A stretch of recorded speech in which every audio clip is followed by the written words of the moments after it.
Brandon Davis. Brandon Davis, I'm a fan of yours. Oh. Stop it. Dead serious. I'm a fan of yours. Thank you. Did we just become best friends? Yeah. Absolutely. I'll get your number from Joe. Let's go. Guys, the show's awesome. I'm excited to talk to you about it. Adi, I'm coming to you first, actually, because this is right when I grew up. This is when I was, like, learning everything I was going to fall in love with for the rest of my life and be on a path to this right now.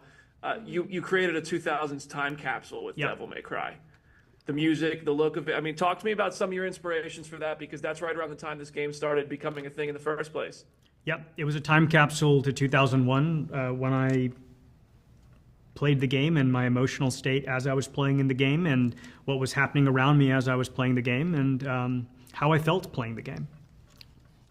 I felt like I was just going to turn it off, switch over to like UPN and see The Rock laying the smackdown on Kurt Angle. Absolutely. And then watch The I love Matrix that. right after. Absolutely. I love that it brought you back to those like feelings. That's awesome. Yeah, it really did. It was awesome. You guys did a really good job of bringing it to life. Johnny, Dante, this guy, very me versus the world type guy, from the source material to the show now. And I'd love to hear about from you, getting to dive into this character, you know, his struggles with isolation, his relationships with family and all that stuff. It's really cool to see it brought to life here. And I love the way you're voicing the character. You know, what were you really trying to do to put your stamp on Dante in this version? You know what? I don't really know how to answer that. I was really just trying to live in the moment, or in whatever he was going through, and just trying to find myself in there uniquely.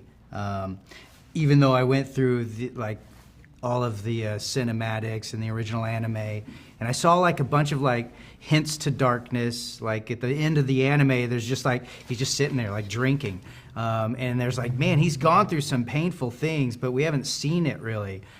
So the thing that I really like about this series is that we're going to see him go through a bunch of things as well. So you get who he is, you know, this you know, very confident person, but then you're also going to see, well, I guess we reveal eventually, like, it's almost a cover, you know, for the darkness that he's actually experienced.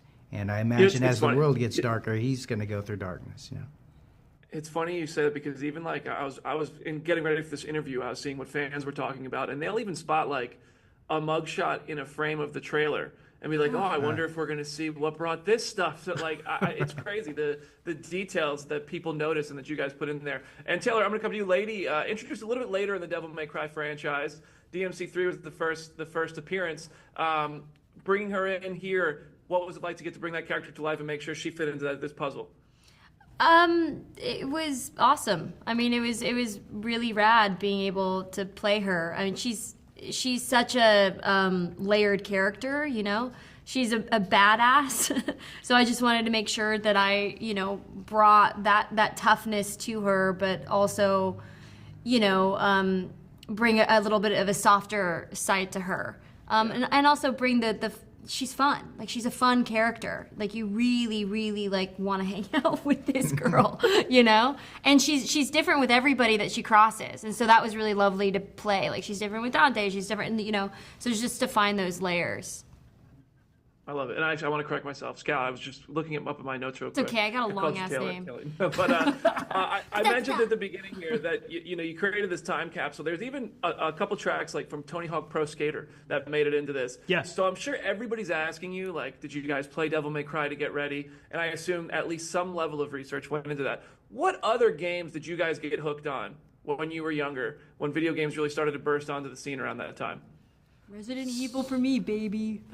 Hey, there you go. That's my universe, baby. Yeah. That's my dream. I mean, in a way, Resident Evil 2 was so terrifying to play that when I started playing DMC 1, right, it kind of works. I mean, obviously, Devil May Cry 1, we all know, was originally designed as a Resident Evil game. Mm-hmm.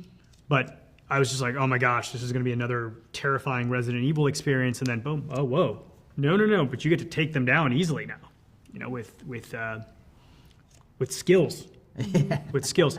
The game I probably played the most, besides DMC, during that period, was the SmackDown video games. I was like obsessed. You know, I'd create. And by the way, I don't know if you know this, but Fred Durst is in one of the SmackDown video games. Did you know this? I don't think I knew that. No. Yeah. Was it like an Undertaker related bit? Yeah, because Roland was the Undertaker's entrance music, and you'd come out and you'd be like, love yeah, that you used the it. biker Undertaker. Fred show, Durst is in the game. I probably did know that and forgot. You guys It's been are like 20 best years friends. Yeah, pretty cool. Really I'm gonna have to go back and look at that. Well, all right, guys, I gotta let you go. Thank you so much. Congrats on the show. It's awesome, and talking to you about it is even cooler. So thank you so much for the time.